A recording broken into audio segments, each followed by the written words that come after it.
is an unrehearsed program. The views expressed are those of the guests and not necessarily those of the producer. Today's topic: Close ties between India and Russia in Passion for Truth, award-winning program.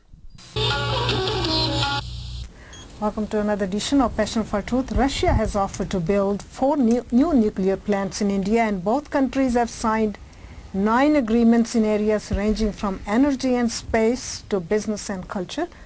Will a nuclear arsenal in the hands of a democratic country not be a threat to the United States? That's what we are going to ask next with our panelists. Devashish Ray, Bureau Chief, TV Asia, foreign correspondent, The Week, India, recipient of the Governor of Maryland Award, and Vivalda, senior attorney from the Just Law International. She has done a lot of distinguished work on immigration and refugee cases related to domestic and international terror. Tim Ferriss, a news commentator and legal analyst. Fred Peterson, counterterrorism advisor to U.S. Freedom Foundation. And Dr. Ashok Thakur, pediatrician and analyst from Northern Virginia, who does a lot of volunteer work, has great insights on the Russian politics. Welcome you all.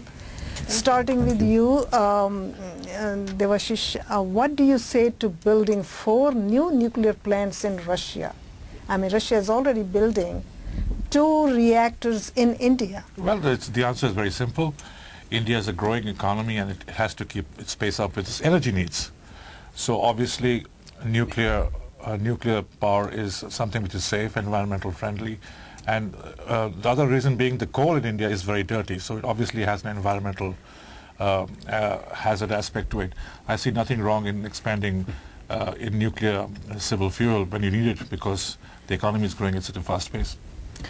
And India has refused to sign the non-proliferation treaty. Is that something of a concern here with all the nuclear arsenal coming? That is the most disturbing aspect of this. I don't understand why more could not have been done to convince them to sign the non-proliferation treaties, because making an exception for India certainly undermines our ability to withhold nuclear technology from other countries that we view the possession of nuclear in those countries being a threat, such as North Korea and such as Iran.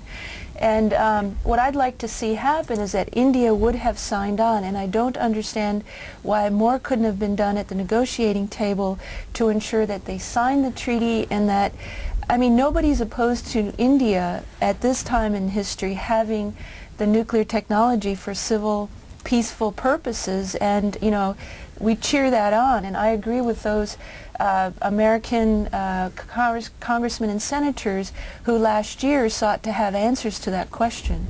Concerned about the non-proliferation implications, Tim? Well, yes and no. The fact that they didn't sign a particular treaty is, you know, a lot of countries sign them and just do what they want to do anyway. But this is a country that had a long-standing relationship with the Soviet Union, a country that sold heavy water to Iran, a country that had oil deals with Iraq, and frankly, the country that tested first in South Asia. I don't have any objection to nuclear power. I wish we'd use more of it here. But the other thing that concerns me is I have an editorial from an article from the New York Sun, February 8th, that mentions that the Russian Defense Minister, Sergei Ivanov, announced that Russia intends to build a new generation of long-range nuclear missiles capable of reaching America and the capitals of Europe. In that context, I'm not sure that making nuclear deals with the Russians is exactly something that will make us feel very secure here. Fred, India has been involved in selling missile parts to Iran. Is that, I mean, they have been doing it in the past. Does that concern you in view of what Russia is doing now in India, cutting deals?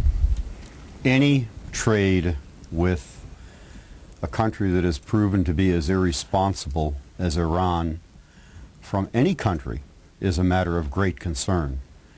And the degree to which they trade and the degree to which that trade is in strategic either weapons or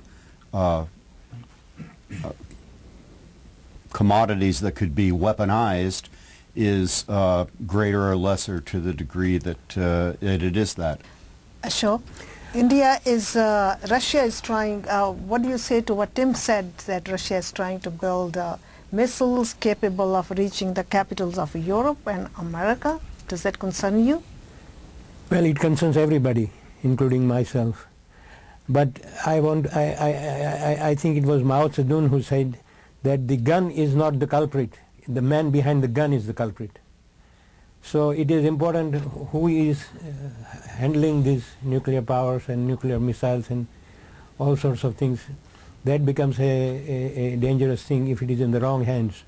So it is more important that we have the capacity and the will and the desire to control those things, because nuclear power for peaceful purposes is a very important thing for everybody. And you cannot say that you are doing bad things and I'm doing good things. Well, to what extent, Tim, these new deals that Russia and India are having enhance India's ability to produce material for destructive weapons?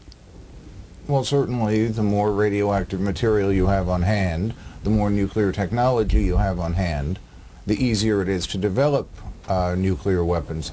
Obviously, one of the things that might be helpful, considering that nuclear power is a whole lot cleaner than what they've been doing, is if perhaps we proliferated around the entire region, not just to the Indians, some of the anti-missile technology that we've been developing, so that if they try to, either side tries to turn it into warheads, it's a useless exercise. Man behind the gun. Devashish, I mean, they have the U.S. efforts to stop nuclear programs in Iraq and South Korea. With these new agreements, do you think it impedes their efforts or what? Impedes in what sense are you saying? U.S. efforts to stop nuclear programs in Iraq and North Korea. Well, and obviously one can understand the problem with North Korea. I mean, that's absolutely clear. Now, just if I could just revert back to what Tim was saying here.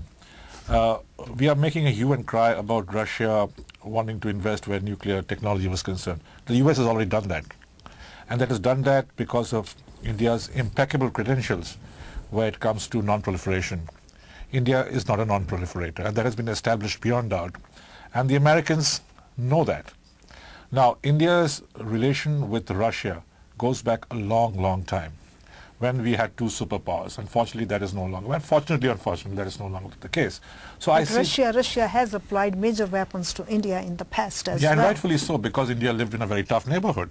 As he rightly pointed out, that we had China on one side and Pakistan on the other side, which has gone nuclear right now. So I see no problem where, and India is ready to open up its part of its nuclear facilities to the IAEA inspection. And obviously it will keep some for its defense purposes. And as I said earlier, India lives in a tough neighborhood and it's got its, and India already has the nuclear facilities. It's just that they need the fuel more, and that's why they're going with Russia and the US. But and here is a problem. It has been selling parts, missile parts to Iran.